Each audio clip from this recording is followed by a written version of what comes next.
आभार। मैं डॉक्टर दशरथ कनूनिया स्वागत करता हूं आज की इस परिचर्चा में, और विशेष रूप से मेरे साथ में हैं हमारी ही पार्टी के राष्ट्रीय अध्यक्ष धीमान विजय मानकर साहब, जो कि कॉस्मिक मैनेजम के शोधक एवं प्रवर्तक हैं। आज कुछ बातों के ऊपर विशेष रूप से चर्चा है वो करेंगे। मानकर साहब, आपका स्वागत है आज की इस विशेष परिचर्चा में, और कुछ बातें राजस्थान के संदर्भ में और अंतर्राष्ट्रीय राजनीति और राष्ट्रीय राजनीति के संदर्भ में कुछ जो है ऐसे कुछ सवाल हैं जिनके ऊपर चर्चा है मैं करना चाह रहा हूँ। सबसे पहले, और कुछ ऐसी पार्टियाँ जिनके पास में ना कोई पॉलिसी है, ना कोई प्लान है, और ना ही उनके पास में ऐसी कोई विचारधारा है, और ना ही उनके कोई स्ट्रॉन्ग लीडर है, लेकिन जिस प्रकार का अभी एक तरह से समाज में ये सिनेरियो चल रहा है उसको देखते हुए अब हम लोगों को इस बारे में विचार नहीं करना चाहिए कि अब हमें यानी कि एक तरह से संसद में पहुँचे, और विशेष रूप से आप संसद में पहुँचेंगे तभी हमारे लिए विधानसभाओं का और संसद का रास्ता खुलेगा। अन्यथा आप यदि संसद नहीं पहुँचे तो हम संसद नहीं पहुँच पाएंगे। तो इस बारे में सबसे पहले आपका क्या कहना है? नहीं, इस बार हम जो है प्रयास जो है काफ़ी अच्छा रहेगा। अभी 2027 में सेंसस के बाद डिलिमिटेशन वगैरह क्लियर होगा। वुमेन्स रिजर्वेशन में आने की संभावना, एमपी एमएलए की भी बढ़ने का जो बिल पास हो सकता है, क्लियर पिक्चर आएगा इलेक्ट्रल सिस्टम का। और हमने ऑलरेडी आज की जो हमारी नेशनल मीटिंग की, एडमिनिस्ट्रेटिव मीटिंग, देश के 10-12 राज्यों से लोग आए हुए हैं। अभी आज से ही हम लोगों ने डिसाइड किया हम बहुत ज़्यादा एक्टिविटी जो है स्टार्ट करेंगे, और बिल्कुल 29 में जो हमारा प्रयास रहेगा पार्लियामेंट में एंटर होने का। मेरा स्वयं का तो रहेगा ही रहेगा। मेरी ये चाहत है कि मेरे साथ 2, 4, 5 और एपीआई से जो एमपी चुनते हैं। जी। सर, अभी बहुत सारे ऐसे नेशनल इश्यूज़ हैं जिनके ऊपर यानी कि एक तरह से ना कोई कांग्रेस का कोई क्लियर स्टैंड है, ना बीजेपी का कोई क्लियर स्टैंड है। ओबीसी जनगणना का मैटर आपने सबसे पहले उठाया था, लेकिन उसके बाद में कांग्रेस जो है उसको एक तरह से हाईजैक करती हुई नज़र आई। फिर जब कांग्रेस ने उसको उठाने का प्रयास किया तो बीजेपी उसको श्रेय लेना चाहती है। तो क्या वाकई में बीजेपी को लेकर, ये ओबीसी को लेकर हम यानी कि एक तरह से जो है उनको किस प्रकार से अपनी तरफ खींचने का प्रयास करेंगे? क्योंकि बहुत बड़ा जो है जनसंख्या का जो पार्ट है वो ओबीसी का है, 52% के लगभग इनकी टोटल जनसंख्या है, पॉपुलेशन है। लेकिन ऐसा लगता है कि ओबीसी जो वर्ग है वो एक तरह से कभी कांग्रेस के पाले में, कभी बीजेपी के पाले में, और उन्होंने उनको फुटबॉल बना रखा है। तो इस बारे में आप बीजेपी को यानी कि एक तरह से जो ओबीसी है उसको आप जो है क्या मैसेज देना चाहते हैं? देखिए, ओबीसी कम्युनिटी को मैं ये बताना चाहूँगा कि मैं देश का पहला लीडर हूँ जिसने ओबीसी की सेंसस होना चाहिए, इसके लिए पार्लियामेंट में जो है मैंने पिटीशन किया। होम मिनिस्ट्री जो है, अमित शाह जिसके मिनिस्टर है, उसके साथ मेरा 14 पॉइंट का करस्पॉन्डेंस हुआ। उस समय अमित शाह की मिनिस्ट्री कह रही थी कि हम ओबीसी सेंसस नहीं कर सकते, और उसके कुछ टेक्निकल डिफ़िकल्टीज़ वो बता रहे थे। मैंने ऑन रिकॉर्ड जो है उन्हें प्रूव करके दिया कि ह्यूमन राइट्स के ऑब्लिगेशंस की वजह से, इंडियन कॉन्स्टिट्यूशन के ऑब्लिगेशंस की वजह से, और जो हमारी सोशल जस्टिस की ओवरऑल पॉलिसी और डेवलपमेंट की पॉलिसी है, ये तमाम जो रिक्वायरमेंट्स है उसकी वजह से ओबीसी का सेंसस करना क्यों ज़रूरी है और आपको ये करना पड़ेगा। ये मेरा आज भी पिटीशंस फाइलें में सेंट्रल सेक्रेटरीट के गए। तो बिल मैंने जो रिजर्वेशन को एक्सपांड करने के दिए उसमें 50% से ज़्यादा रिजर्वेशन होना चाहिए। उसमें कॉन्स्टिट्यूशन के कौन से आर्टिकल्स में, कौन से क्लॉजेस एंड सब क्लॉजेस में अमेंडमेंट होगा, वो बिल बना कर दिया मैंने। केवल जनरल नहीं, एग्जैक्ट कहाँ होगा अमेंडमेंट वो किया। लैटरल एंट्री में ओबीसी का भी रिजर्वेशन होना चाहिए, ये मैंने कहा। ओबीसी का प्रमोशन इन रिजर्वेशन होना चाहिए, रिजर्वेशन इन प्रमोशन होना चाहिए, ये भी उस बिल में था। 1915-16 के आसपास मैंने एक पिटीशन की थी, जिस समय 100 रुपये में 40 पैसा भी बजट में प्रोविजन नहीं किया था मोदी गवर्नमेंट ने ओबीसी के। मैंने उस समय में जो है ओबीसी, जिस तरह से ट्राइबल सब प्लान होता है या शेड्यूल का सब प्लान होता है, ओबीसी का बजट होना चाहिए साथ में बजट में प्रोविज़न, ये मैंने किया। ये तमाम चीज़ों की वजह से आप देखेंगे कि आज ओबीसी के लिए बहुत सारी चीज़ें होना शुरू हुई हैं। तो मैं ये कहूँगा कि ओबीसी का पॉलिटिकल रिजर्वेशन भी होना चाहिए, ये मेरा व्यू है। जिस तरह शेड्यूल ट्राइब की सीट्स है, शेड्यूल कास्ट की सीट्स है, और जुडिशरी में भी रिजर्वेशन होना चाहिए, ये मेरा क्लियर व्यू है। ये तमाम 8-10 चीज़ें जो बता रहा हूँ, इसमें कि बहुत सारी चीज़ें मैंने रिकॉर्ड पर ला ली है। तो ओबीसी के लोगों से मैं कहना चाहूँगा कि देश के कि ठीक है बीजेपी में आपको कुछ रिप्रेजेंटेशन मिल जाता है, आपके मिनिस्टर बन जाते हैं, लेकिन ओवरऑल अगर एम्पावरमेंट आपको चाहिए, ओवरऑल डेवलपमेंट यदि चाहिए, तो API is the right choice for you. आप लोग आइए, ये पार्टी देश के 140 करोड़ लोगों की पार्टी है, of the people, by the people, for the people, ये सबके लिए है। और हमारी पार्टी ज्ञान विज्ञान और मानवता पर बेस्ड है, नीतियों पर बेस्ड है, तो इसके लिए इसमें सबके लिए पॉलिसीज़ है। तो OBC कम्युनिटी का स्वागत है API के अंदर। लेकिन सर अगर OBC की जिस प्रकार से आप बात कर रहे हैं, अभी थोड़े दिन पहले UGC का बिल आया था, UGC के जो गाइडलाइंस आई थी, उस गाइडलाइंस में पहली बार जो है जो कमेटी बनी थी दिग्विजय सिंह के नेतृत्व में, तो उसमें OBC के साथ भी डिस्क्रिमिनेशन होता है यूनिवर्सिटीज़ में, अपॉइंटमेंट में, तो उसको भी शामिल किया गया। और उस बात को लेकर विशेष रूप से जो जनरल कैटेगरी के जो लोग हैं वो सड़कों पर उतरे, उसमें विधायक भी थे, सांसद भी थे, मंत्री संतरी, उनके जजेज और जो जन सामान्य के जो लोग हैं और मीडिया तक के जो लोग हैं, इतना मतलब इस तरीके से उसको उठाया गया जैसे इस देश में सबसे बड़ा जो डिस्क्रिमिनेशन है या जो भेदभाव है वो उन वर्गों के साथ में होता है, ना कि इन वर्गों के साथ में। और फिर जब वो मैटर जो है सुप्रीम कोर्ट में जाता है, तो सुप्रीम कोर्ट बहुत ऐसे सेंसिटिव मैटर्स हैं उनमें किसी प्रकार की कोई सुनवाई नहीं करता है। वो उनको कह देता है, जैसा कि हेमंता बिस्वा शर्मा के संदर्भ में आसाम का मैटर आया था, तो उन्होंने जो है हेट स्पीच को लेकर जो है सुनवाई नहीं की। उन्होंने कहा कि आप पहले जो है वहाँ पर हाई कोर्ट में जाइए।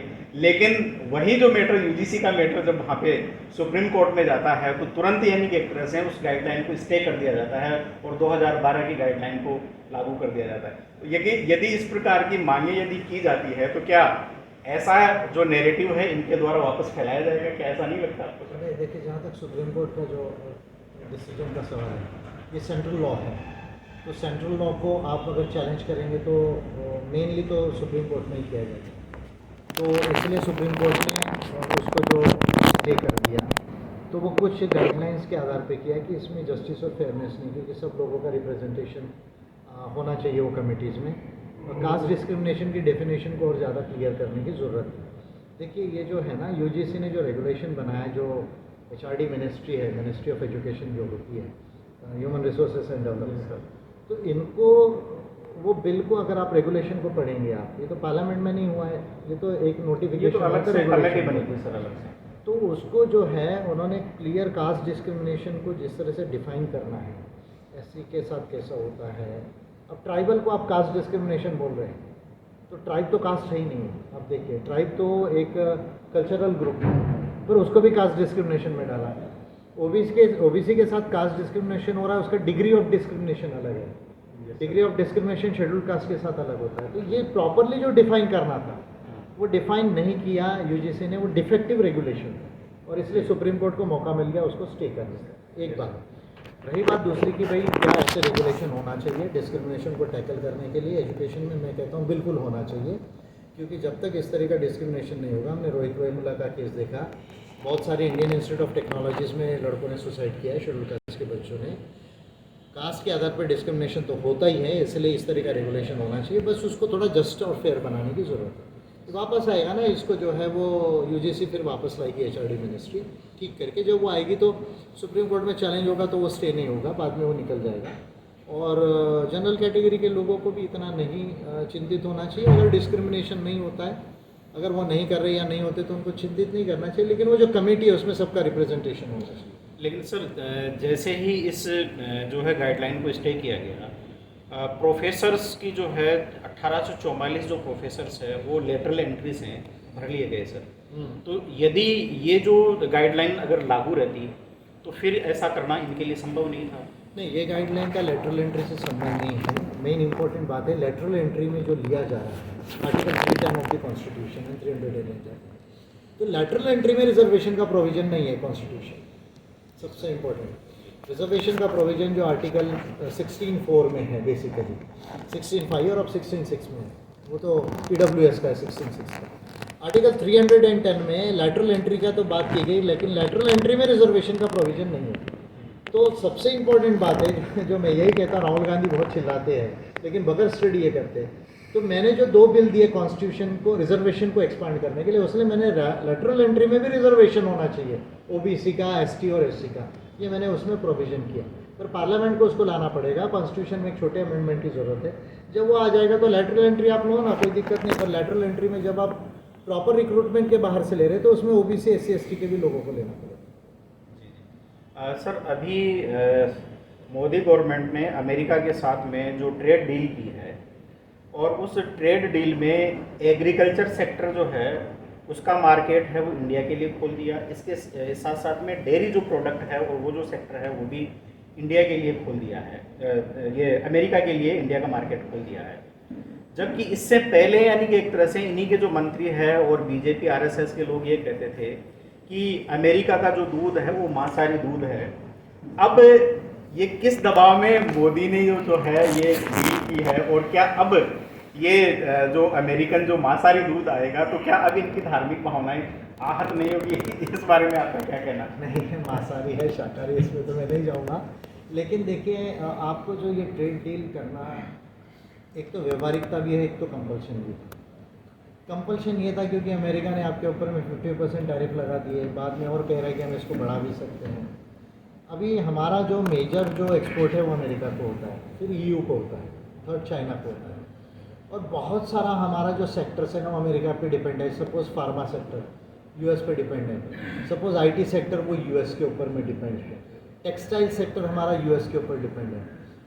तो कहने के लिए बहुत आसान है, लेकिन अगर एक्चुअली ये टैरिफ्स इम्पोज रहते तो हमारा मार्केट बहुत ज़्यादा जो है वो ख़राब हो सकता है, उतना ही हमारे देश के जॉब्स और एम्प्लॉयमेंट्स कम हो सकते हैं। ये एक महत्वपूर्ण बात है। दूसरा, अगर अमेरिका के लिए खोला है एग्रीकल्चरल सेक्टर, तो कुछ एग्रीकल्चरल हमारा भी प्रोडक्ट्स जो है वो अमेरिका में जाएंगे। सपोज अनियन है, ग्रेप्स है, समझ गए, इस तरह के जो प्रोडक्ट्स है जो है वो यूएस में जाते हैं। श्रिम्स जाती है हमारी बहुत सारी, जिसको आप, ये मछली का एक प्रकार है श्रिम्स, वो भी जाती है यूएस के अंदर में। लेदर जो हमारी गुड्स बहुत सारी अमेरिका के अंदर जाती है। टेक्सटाइल टेक्सटाइल तो खैर और लेदर अलग हो गया, लेकिन मैं प्योरली एग्रीकल्चरल बात कर रहा हूँ। तो ऐसा है, गुड्स और ट्रेड्स में तो कुछ चीज़ें आप देते हो, कुछ चीज़ें आप लेते हो, ये तो होता ही है। अभी आपका जो सरप्लस ट्रेड था यूएस के साथ में, तो यूएस का ये कहना है कि भाई 500 बिलियंस आप भी जो है 5 सालों में इसको कीजिए, और आप अपना जो है जितना बढ़ा सकते एक्सपोर्ट्स वो उसको बढ़ाइए। तो ये तो गिव एंड टेक है, लेकिन जिस तरह से मोदी गवर्नमेंट को कंपल्शन में इसको करना पड़ा, और फिर एक नेगोशिएशन तो होता ही है उसके अंदर में, ये शो करता है कि बीजेपी ने इसको एक वीकनेस के अंदर में आकर किया है। नहीं सर, इसके पीछे कहीं ये कारण तो नहीं था कि जैसे अडानी के ऊपर जो है वो एक अमेरिका का जो है शिकंजा है वो कसा हुआ था, विशेष रूप से जो पावर प्रोजेक्ट को लेकर जो घूसखोरी का जो है उसके ऊपर जो है एलिगेशन लगा था। इसी प्रकार से मोदी का जो नाम है वो 3 जो ईमेल्स में एप्स्टीन फाइल्स में आया है। इसी प्रकार से जैसे उनके हरदीप पुरी केंद्रीय मंत्री है, उनका नाम जो है वो आया है, और कांग्रेस के जो नेता है पवन खेड़ा ने ये बताया कि 14 बार यानी कि एक तरह से उनके साथ में जो है ये जो मिले हैं इसके एप्स्टीन के साथ में हरदीप पुरी, उसकी जो बेटी है हिमायनी पुरी जो है उसके साथ में भी यानी कि एक तरह से वो हुआ है, और तकरीबन 5700 करोड़ रुपए का यानी कि एक तरह से लेन देन का मैटर है। अभी भी 2600 करोड़ रुपए के आसपास, शायद मैं गलत नहीं हूँ तो डेटा थोड़ा बहुत ऊपर नीचे हो सकता है।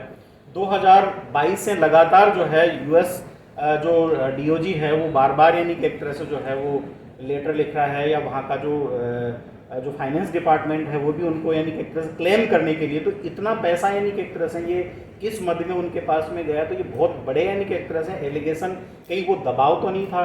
अनिल अंबानी का भी यानी कि एक तरह से इसमें नाम आया है, तो कहीं कोई ऐसी यानी कि एक तरह से वीडियो हो या ऐसी कोई फाइल्स हो जिसमें मोदी एक्सपोज होते दिख रहे हो, तो इसलिए दबाव में किया हो, क्योंकि और दूसरे अन्य जो कंट्रीज़ हैं उन्होंने कभी नेगोशिएट नहीं किया, जबकि वहाँ के सुप्रीम कोर्ट ने जो है ट्रंप के द्वारा जो टैरिफ लगाए गए थे उनको जो है वो इलीगल घोषित कर दिया, क्योंकि जो अमेरिका में जो प्रेसिडेंशियल जो फोरम है उसमें जो कांग्रेस है उसको राइट है कि वो ही यानी कि एक तरह से इस प्रकार के टैरिफ से रिलेटेड जो है डिसीजंस ले सकते हैं।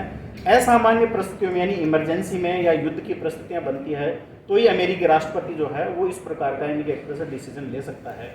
तो दूसरे अन्य जो देश हैं वो नहीं कर रहे थे, लेकिन जैसे ही ये नाम आता है एप्स्टीन फाइल्स में, और जो मैंने भी आपसे जो चर्चा की है ये जो मुद्दे आते हैं, तो कहीं वो दबाव तो नहीं था कि कुछ ऐसे राज इनके खुल रहे हो, और कहीं इसी के पीछे तो ये रणनीति नहीं थी कि अभी जो है इजराइल की यात्रा है वो प्रधानमंत्री मोदी करते हैं, कोई ऐसा तो कोई हम बहुत सारी चीज़ों को कनेक्शन तो नहीं था। बहुत सारी चीज़ों को जोड़ देंगे तो सब चीज़ें हमको ये लगेगी। देखिए, एफिस्टन फाइल्स का जो इशू है वो तो एक रियल इशू है जिसमें जो ये पुरी जी का नाम आ रहा है। और एफिस्टन बेसिकली जो है वो पॉलिटिकल ब्रोकर था और गवर्नमेंट में जो बहुत सारे इंपॉर्टेंट पॉलिटिशियंस है दो कंट्रीज़ के, उनके बीच में ब्रोकरेज कराता था और ब्रोकरेज में पैसे का रोल होता ही था। ये तो पूरे वर्ल्ड के अंदर जो ब्रिटेन का भी निकल कर आ रहा है रॉयल फैमिली का, वो वही इशू है। और एफिस्टिन खुद जो है पेडोफिल कन्विक्शन था, चाइल्ड अब्यूज़ का। Yes sir. और वो कन्विक्शन होने के बाद भी अगर कोई मिनिस्टर जो है वो मिले हैं उससे, एक बार नहीं, दो बार नहीं, तीन बार नहीं, चार बार मिल रहे हैं, उससे ज़्यादा मिल रहे हैं, तो ये सस्पिशियस है और इसमें बीजेपी का पैसे का कहीं लेन देन है, ये तो बिल्कुल इसमें दिखता है। ये एक पार्ट हो गया। मोदी का नाम उसमें आ रहा है तो किस एंगल से आ रहा है वो तो एक इन्वेस्टिगेशन का पार्ट है। ये एक महत्वपूर्ण बात है। दूसरा, इसमें अडानी का जो रोल है, अगर अडानी का कहीं क्रिमिनल अगर वायलेशन हुआ है यूएस लॉज में, तो यूएस का क्रिमिनल जस्टिस सिस्टम इतना अच्छा है कि वो उसको छोड़ेगा नहीं। अगर कहीं है रियल इम्प्लीकेशन है तो वो छूटेगा नहीं। 2200 करोड़ के चार्जेस। हाँ, तो जो भी है अगर रियल है वो, तो यूएस का क्रिमिनल जस्टिस सिस्टम ऐसा छूटेंगे नहीं उसमें से। लेकिन ये जो अमेरिका और इंडिया का जो डील है, तो अमेरिका तो एक प्रेशर तो है ही उसका। और जहाँ तक हम कह रहे हैं कि ट्रेड डील्स जो है हमने निगोशिएट की, लेकिन हमारे साथ पूरा यूरोपियन यूनियन ने भी निगोशिएट किया है, जापान ने निगोशिएट किया है, साउथ कोरिया ने निगोशिएट किया, वियतनाम ने निगोशिएट किया, इंडोनेशिया ने निगोशिएट किया है, लैटिन अमेरिकन कंट्रीज़ ने भी निगोशिएट किया कम ज़्यादा। लेकिन इनके लिए हमने हमारा एग्रीकल्चर और डेयरी मार्केट नहीं खोला। अलग अलग जो कंट्रीज़ हैं उन्होंने अलग अलग सेक्टर्स का एक्सचेंज हुआ है। हमको ये देखना पड़ेगा उसमें हमको कितना लॉस है या प्रॉफिट है, हमको प्रॉफिट है या लॉस है। जैसे मैं ये कहता हूँ, अभी मैंने उस दिन किसानों से बात की, तो जो जेनरिक सीड्स है यूएस की, जिसको जेनरिक कॉटन्स वो बोलते हैं, तो उसका प्रोडक्शन यील्ड जो है 2 गुना, 3 गुना, 4 गुना होता है। तो अगर मान लीजिए हमारे पास वो सीड आती है और अगर हम वो प्रोडक्शन 3-4 गुना कर सकते हैं, क्या हमारे क्लाइमेट पर या हमारे जेनेटिकल इस पर कुछ प्रभाव पड़ेगा क्या? अगर नहीं पड़ता है तो हमारा प्रोडक्शन इंडिया में अगर बढ़ता है तो उससे हमारे किसानों को फ़ायदा होगा या लॉस होगा? ये सारा ना एक प्रॉपर एनालिसिस करने की ज़रूरत है। लेकिन व्यवहारिकता इसमें थी, लेकिन कंपल्शन भी है। ऐसा नहीं हम कह सकते कि बिल्कुल कंपल्शन नहीं है। यूएस के कंपल्शन में हमको ये करना पड़ा और इंडिया को ये करना पड़ेगा, ये भी मैं बता रहा हूँ। तो क्यों करना पड़ेगा? क्योंकि America is a major power, super power है, China is a major super power, हम इमर्जिंग पावर हैं। तो जो इमर्जिंग पावर जो होता है ना, उसको ज़्यादा चैलेंज करते हैं ये लोग, क्योंकि उनको डर होता है कि ऊपर ना आ जाए, तो वो दबाव डालेंगे और हमको उस दबाव को निगोशिएट करना पड़ेगा इंडिया को। और इसमें दबाव भी रहेगा, कुछ प्रैक्टिकल भी रहेगा। लेकिन ये जो एफिस्टन वाला जो एंगल आपने बोला वो सीरियस एंगल है। ये कितनी गंदी मानसिकता है इसके अंदर में, ये नज़र आता है और ये बीजेपी के लिए शर्मनाक है। बिल्कुल सर। नहीं, मैं जो बात है वो एक ये भी कहना चाह रहा था सर कि अब तक यानी कि एक तरह से जो अमेरिका के साथ में हमारी जो ट्रेड रही है वो हमारे लिए जो है प्रॉफिटेबल रही है। लेकिन अब उल्टा हो गया, यानी अब ट्रेड में जो है, अब जो अमेरिका के साथ में ट्रेड होगी उसमें 18% यानी कि एक तरह से जो है वो इंडिया के ऊपर जो है, जो यहाँ की जो गुड्स हैं वो जो भी वहाँ पर एक्सपोर्ट होगी उनके ऊपर जो है वो ड्यूटी लगेगी या टैक्स लगेगा सर। तो एक तो ये उल्टा सिस्टम हो गया। दूसरी बात ये है सर कि मेन बात ये थी कि यदि और दूसरे जो देश हैं वो नेगोशिएट नहीं कर रहे थे तो क्या हम थोड़े दिन के लिए इसको वेट नहीं कर सकते थे? ऐसा नहीं करना चाहिए। नेगोशिएशन 200 कंट्रीज़ में जो है, जो मेजर कंट्रीज़ हैं, देखिए मैंने जो नाम लिया, Vietnam, Indonesia, Taiwan, Japan, Brazil, Argentina, European union के पूरे जो 28 देश है वो सभी का निगोशिएशन चल रहा था। ये बात सही नहीं है कि निगोशिएशन नहीं चल रहा था, अलग अलग लेवल पे अलग अलग तरीके से निगोशिएशन चल रहे थे। रही बात दूसरी की, अगर हमारे ऊपर 18% लगा है, हम भी यूएस के जो गुड्स आएंगे उसके ऊपर कुछ परसेंट लगेगा। 18% लगाने के बाद में भी अगर वहाँ पर हमारा सामान बड़े पैमाने पर बिक जाता है, सपोज़ दूसरे मार्केट में नहीं जा रहा है, तो इसका मतलब हमको थोड़ा बेनिफिट तो होगा उसके अंदर में। ट्रेड डेफिसिट कितना होता है ये हमको देखने की ज़रूरत है। जब हमने कितना एक्सपोर्ट किया, कितना इंपोर्ट किया, इसका डेफिसिट कितना है और इसका डॉलर में हमको क्या जो है, डॉलर रुपी एक्सचेंज में क्या जो है वो हमको फ़ायदा हो रहा है, नुकसान हो रहा है। ये सब चीज़ें देखने के बाद ही ये क्लियर होगा कि ये हमारे लिए बेनिफिशियल है या बेनिफिशियल नहीं है। लेकिन ट्रेड तो आपको करना पड़ेगा और अमेरिका के साथ भी करना पड़ेगा, चाइना के साथ भी करना पड़ेगा। आपका बॉर्डर के ऊपर टेंशन होगा फिर भी आपको ट्रेड करना पड़ेगा। रशिया के साथ भी आपको करना पड़ेगा। आपने ऑयल लिया रशिया का सस्ता, लेकिन अब आपको आया तो रशिया से आप नहीं ले रहे, दूसरी जगह से ले रहे हैं, मैक्सिको का, या आप मुझे लगता है वहाँ मिडिल ईस्ट का मैक्सिको या वेनेजुएला का ऑयल को आप लेने के लिए ये कर रहे हैं। तो ट्रेड तो आपको करना ही पड़ेगा, आपको लड़ाई भी होगी फिर भी ट्रेड करना पड़ेगा आपको, और ये दुनिया की सच्चाई है। और अभी जो आपका जो WTO का जो ट्रीटी थी वो तो अभी सस्पेंड टाइप ही है ना, क्योंकि यूएस ने उसको ये कर लिया, तो ये वर्ल्ड ऑर्डर भी चेंज हो रहा है। और वर्ल्ड ऑर्डर जो चेंज हो रहा है, अमेरिका भी ये देख रहा है कि अमेरिकन सब्सिडीज़ और अमेरिका ने जो बेनिफिट्स दिया वो बहुत कंट्रीज़ को अमेरिका का रेवेन्यू गया, अब उनका कैलकुलेशन, तो इसलिए वो कह रहे कि नहीं भाई अभी आप ट्रेड हमारा सामान थोड़ा सा ज़्यादा लो, क्योंकि हमको लॉस हो रहा, हम आपको बेनिफिट, सबको बेनिफिट देते आए, और इससे अमेरिका के ऊपर में एक 250% का जो है वो डेप्ट हो गया। तो किसी कंट्री में 250% GDP का डेप्ट हो जाए तो उसका इकोनॉमी क्रैक हो सकता है। तो इसलिए वो भी ये सोच रहे कि हमारा ट्रेड बढ़ना चाहिए, तो उनके लेवल पर वो भी गलत नहीं है। और अगर हमारा ट्रेड बढ़ जाता है, एक दो सेक्टर में कम ज़्यादा होता है, तो वो कैसे एडजस्ट हो सकता है देखने की बात है, और मार्केट को डाइवर्सिफाई कर सकते हैं। सर फॉरेन पॉलिसी का जो बेस होता है वो होता है नेशनल इंटरेस्ट। चाबार पोर्ट पे तकरीबन 1100 करोड़ रुपए से ज़्यादा हमने खर्च किया और उसको हमने डेवलप किया, और जब वहाँ से यानी कि एक तरह से उसकी इम्पोर्टेंस आने वाले टाइम में हमारे लिए विशेष रूप से ईरान के माध्यम से पूरा का पूरा जो मिडिल ईस्ट है, जो एरिया है, उसको हम कंट्रोल कर सकते थे। और उस यानी कि एक तरह जो पोर्ट है उसकी इम्पोर्टेंस स्वेज नहर के समक्ष हो सकती थी, उसके समान हो सकती थी। अफगानिस्तान को हमने डायरेक्टली यानी कि एक तरह से जो है उसको मानवीय सहायता भी पहुंचाई है, और अब यानी कि एक तरह से उसका हमें जो है वो मिल सकता था। लेकिन अमेरिका के दबाव में चाबार पोर्ट को छोड़ देना, क्या ये उनकी ये मोदी सरकार की जो है फॉरेन पॉलिसी में उनका फेलोर नहीं है? वीकनेस है ना ये तो कह रहे हैं हम, चाइना के आगे कभी कॉम्प्रोमाइज़ हो जाते हैं, अमेरिका से कॉम्प्रोमाइज़ होते हैं, अभी चाबार पोर्ट में कॉम्प्रोमाइज़ हो रहे हैं, इंडिया पाकिस्तान में जो कॉन्फ्लिक्ट हो गया 4-5 दिन में, फिर वहाँ पर ट्रंप ने किया तो बरोबर दोनों ने रोका। तो कॉम्प्रोमाइज़ तो ये होते हैं ना, ये कॉम्प्रोमाइजिंग प्राइम मिनिस्टर है। ये 56 इंच का जो सीना है ना, ये दिखाने की बात है। ये तो जब हवा ज़्यादा होती है पंचर भी होता है वो सीना, 56 इंच का जो है पंचर होकर जो है ज़ीरो भी होता है। ये कॉम्प्रोमाइजिंग प्राइम मिनिस्टर है। चाबार पोर्ट में भी जो है कॉम्प्रोमाइज़ जो है वो हुए हैं, चाइना के इशू पर भी कॉम्प्रोमाइज़ हुए, अमेरिकन टैरिफ्स में भी कॉम्प्रोमाइज़ हुए, इंडिया पाकिस्तान कॉन्फ्लिक्ट में भी ये कॉम्प्रोमाइज़ हुए, और भी कॉम्प्रोमाइज़ होंगे। ये प्राइम मिनिस्टर भी कॉम्प्रोमाइजिंग है, 56 इंच पंचर हो जाता है थोड़ा सा। बिल्कुल ये तो बिल्कुल सही है। अच्छा अभी सर आज की यानी कि एक तरह से लेटेस्ट जो अंतर्राष्ट्रीय राजनीति का सिनेरियो ये है कि इजराइल और अमेरिका मिलकर जो है वो ईरान के ऊपर अटैक किया है, और ईरान ने जो है तुरंत उसकी प्रतिक्रिया के रूप में जो है इजराइल के ऊपर अटैक किया है। अब ऐसी स्थिति में ये क्या थर्ड वर्ल्ड वार का एक संकेत हो सकता है, और ऐसी स्थिति में इंडिया का जो है स्टैंड क्या होना चाहिए? क्या मोदी जी अभी जैसे अभी 25 फरवरी को जब गए थे वहाँ पे, तो क्या कहीं ना कहीं यानी कि एक तरह से जो है अमेरिका या उस एंगल की तरफ से तो नहीं है कि वो कहीं न्यूट्रल रहेंगे या उनकी तरफ जो है वो उनका झुकाव रहेगा? तो इस सिनेरियो को आप किस संदर्भ में देखते हैं? देखिए, इजराइल के साथ में जो एक विशेष दोस्ती करने का जो हरदम इनका प्रयास रहा है, तो वो जो है हरदम से एक जो मिडिल ईस्ट की जो कंट्रीज़ है, इजराइल और उनका जो कॉन्फ्लिक्ट है, उसमें इंडिया कहीं ना कहीं न्यूट्रल रोल प्ले नहीं कर पा रहा है। पर इंडिया इसमें एक्टिवली कहीं इस वॉर में इन्वॉल्व हो जाएगा ऐसा नहीं है। ठीक है, हम रेस्ट्रेन रहेंगे, इस वॉर में जो है कहीं हमारा एक्टिव इन्वॉल्वमेंट नहीं होता। रही बात आपने थर्ड वर्ल्ड वॉर की कहा, तो थर्ड वर्ल्ड वॉर की संभावना नहीं होती है इससे। थर्ड वर्ल्ड वॉर की संभावना तभी होगी सबसे ज़्यादा तो कॉन्फ्लिक्ट जब यूक्रेन और रशिया का हुआ, वहाँ ज़्यादा, क्योंकि रशिया एक बहुत बड़ा मिलिट्री पावर है, न्यूक्लियर पावर है। यूएस के पास जितने न्यूक्लियर हथियार नहीं आज भी रशिया के पास में, तो वहाँ ज़्यादा संभावना थी, वहाँ ये नहीं। वहाँ पर रीजनल कॉन्फ्लिक्ट ये बन सकता है। अमेरिका अगर डायरेक्ट अटैक करेगा, मैं डायरेक्ट अटैक की बात कर रहा हूँ, और वो भी सीरियस अटैक, माइनर अटैक नहीं।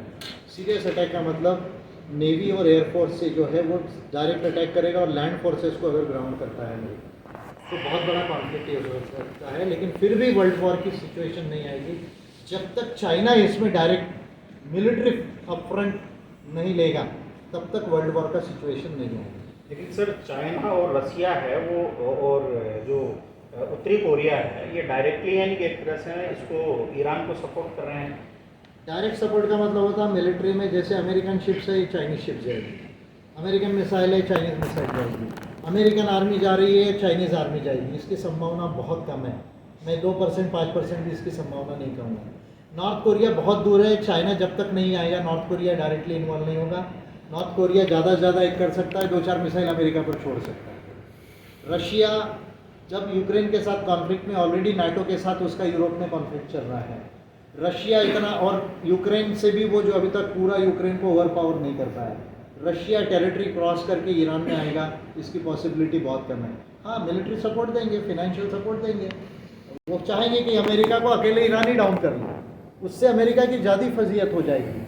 अगर ईरान मिसाइल ने, जैसे इसराइल को हमने पिछले कॉन्फ्लिक्ट में देखा कि इसराइल की जो आयरन डोम है, वो आयरन डोम अनब्रेकेबल है, पेनिट्रेट नहीं हो सकती, ये एक मिथ था, उसको ईरान के हाइपरसोनिक मिसाइल से तोड़ दिया। वैसे ही अगर मान लीजिए अमेरिकन शिप्स जाती है, हार्मुज, स्ट्रेट ऑफ हार्मुज में जाती है, और वो जो नेवी सबसे स्ट्रांग है अमेरिका की, अगर मान लीजिए एक भी एयरक्राफ्ट कैरियर को अगर ईरान मिसाइल सिंक कर दे, एक भी मैं कह रहा हूँ, तो American naval supremacy, military supremacy challenge में हो जाएगी। चाइना ये चाहेगा, रशिया ये चाहेगा कि इस तरह का कुछ हो हमारे डायरेक्ट इन्वॉल्वमेंट के बगैर, ताकि अमेरिका की हंसी हो जाए। पर आपको अब मैं, आज हम लोग मीटिंग में, मैं न्यूज़ नहीं देख पाया, मुझे नहीं लगता कि अमेरिका भी एक लिमिट के आगे अटैक को लेकर जाएगा। नहीं, वैसे उनके जो जनरल है, जनरल केन ने जो है स्पष्ट रूप से कहा था कि ईरान के साथ में युद्ध करना हमारे लिए फ़ायदेमंद नहीं होगा। ये जो है जो उन्होंने पेंटागन की तरफ से जो है वो गया था, मैसेज गया था।